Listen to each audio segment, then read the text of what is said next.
Je ne suis pas historien. Je suis simplement curieux et passionné par l'histoire d'Amboise, et cette curiosité m'a amené à découvrir des éléments historiques que j'ai eu envie de partager.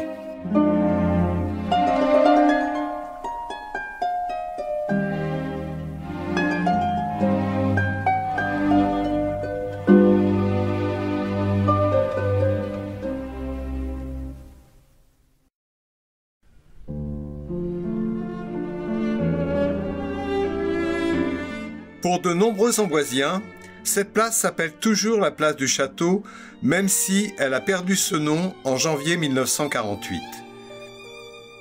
Mais la place où s'était installé le marché au début du XXe siècle et qui a accueilli le général de Gaulle, nouvellement élu président de la République le 9 mai 1959, a beaucoup changé depuis 50 ans.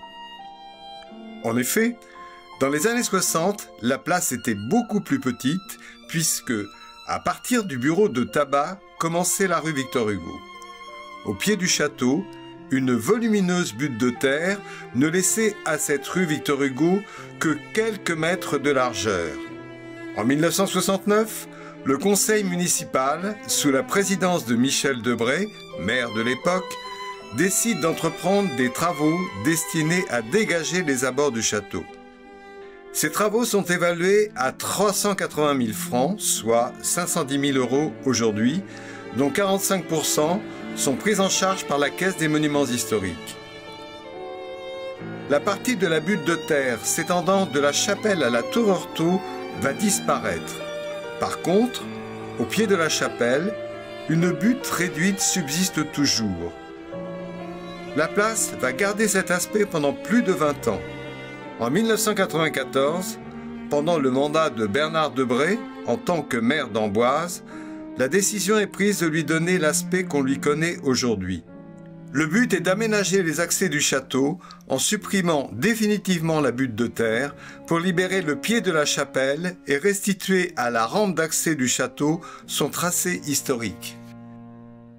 La place terminée sera inaugurée sous le nom de Place Michel Debré le 7 septembre 1994 en présence de Philippe Séguin, président de l'Assemblée nationale de l'époque. Michel Debré, bien que déjà affaibli par la maladie, fera une brève apparition.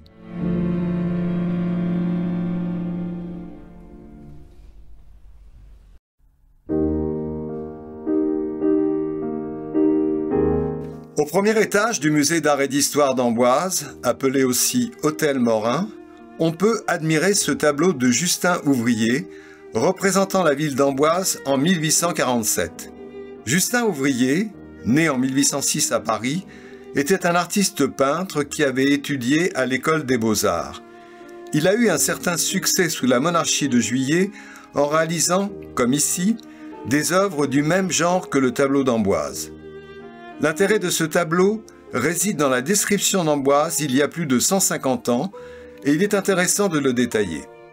On voit d'abord que le château a son aspect d'avant la restauration de 1880 avec en particulier cette verrière que l'on voit sur la tour des Minimes et qui va disparaître. L'hôtel Morin est présent ainsi qu'un certain nombre de maisons qui existent toujours. Le pont que nous voyons va d'abord perdre une arche qui va s'écrouler la même année. Cette arche sera remplacée par une partie suspendue, comme on le voit ici, avant que le pont ne soit détruit en 1874. On peut d'ailleurs toujours voir, quand la Loire est basse, les traces des piles de ce pont disparu. La Loire était navigable à cette époque et était utilisée comme voie de communication, d'où la présence de bateaux à voile et d'un bateau à vapeur, une nouveauté pour l'époque. On peut noter que ce bateau doit abaisser sa cheminée pour passer sous les arches du pont. Ces bateaux vont bientôt disparaître, remplacés par le chemin de fer qui est arrivé à Amboise depuis l'année précédente. On peut aussi constater l'absence de levée. En 1847, la Loire était au niveau du quai et lors des fortes inondations de 1856, 10 ans plus tard, la ville subira d'importants dégâts, ce qui amènera les autorités à construire la levée que nous connaissons aujourd'hui pour protéger les habitants.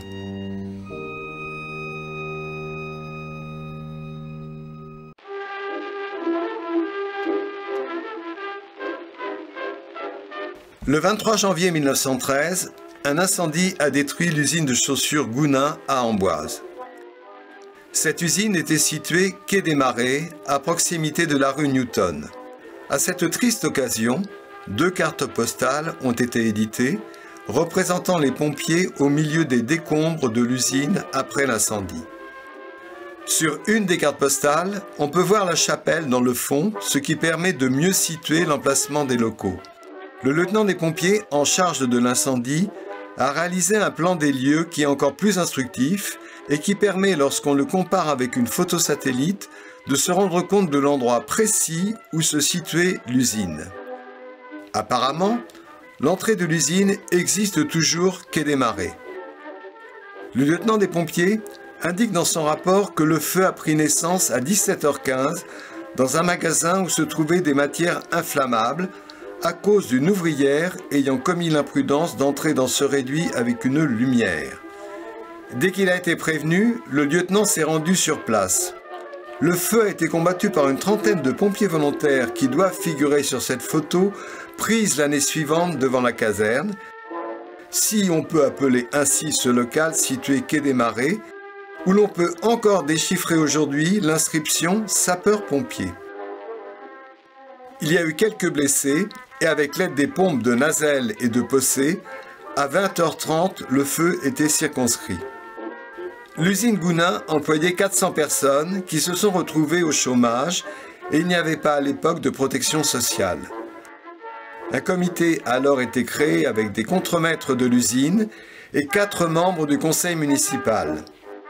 Dans sa séance extraordinaire du 27 janvier 1913, le conseil municipal a alloué une subvention de 1000 francs, soit environ 3600 € aujourd'hui, à ce comité.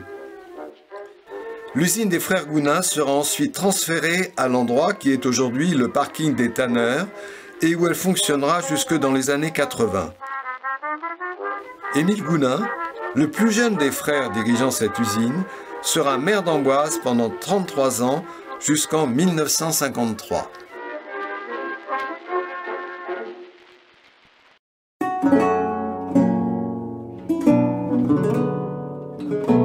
Si le château d'Amboise occupe une place importante dans l'histoire de France grâce aux nombreux rois qui y ont vécu, il a aussi souvent été utilisé, à partir de la moitié du XVIe siècle, comme prison. En 1588, Henri III, après avoir fait assassiner le duc de Guise à Blois, fait enfermer à Amboise la mère du duc, Anne d'Este, et le prince de Joinville, le fils du duc. En 1626, c'est César de Vendôme, fils d'Henri IV et de Gabrielle d'Estrées, qui est détenu avec son frère Alexandre pour avoir comploté contre Louis XIII dans la conspiration de Chalais. À partir d'avril 1638, le président du Parlement de Paris, Jean-Jacques de Barillon, sera prisonnier pendant 5 ans et demi pour s'être opposé à Louis XIII. Nicolas Fouquet, surintendant des finances de Louis XIV, arrive à Amboise début décembre 1661, amené par D'Artagnan qui vient de l'arrêter à Nantes. Il y passera le mois de décembre prisonnier avant, quelque temps plus tard, d'aller mourir dans la forteresse de Pignerol. À Pignerol, Nicolas Fouquet croisera le chemin du duc de Lauzun, disgracié pour avoir voulu épouser la nièce du roi, la grande mademoiselle. Ironie de l'histoire, Lauzun sera détenu à son tour à Amboise d'octobre 1680 à mars 1681. Pendant la Révolution, le château fut plusieurs fois utilisé comme prison. On sait par exemple que le 20 avril 1794, il y avait 101 prisonniers dans ce que l'on appelait à l'époque la citadelle d'Amboise. Toutefois, le prisonnier le plus célèbre reste sans doute Abdelkader, le chef de la résistance à la conquête française de l'Algérie. Il arrive à Amboise avec sa suite de 80 personnes en octobre 1848 et sera libéré par Louis-Napoléon Bonaparte en personne le 16 octobre 1852.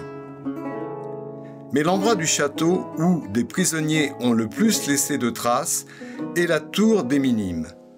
On y trouve de nombreux graffitis de captifs vraisemblablement des soldats qui y ont été détenus sans malheureusement connaître précisément les dates et les raisons de leur emprisonnement. On peut juste supposer que 1746 ou 1747 correspondent pour certains à la guerre de succession d'Autriche, mais il est vraisemblable que la tour a servi en plusieurs occasions. On est toutefois obligé de constater que, alors que les séjours des prisonniers célèbres comme Nicolas Fouquet sont bien documentés mais n'ont laissé aucune trace dans le château, Domingo Pérez a bien laissé une trace, mais on ne sait rien de lui.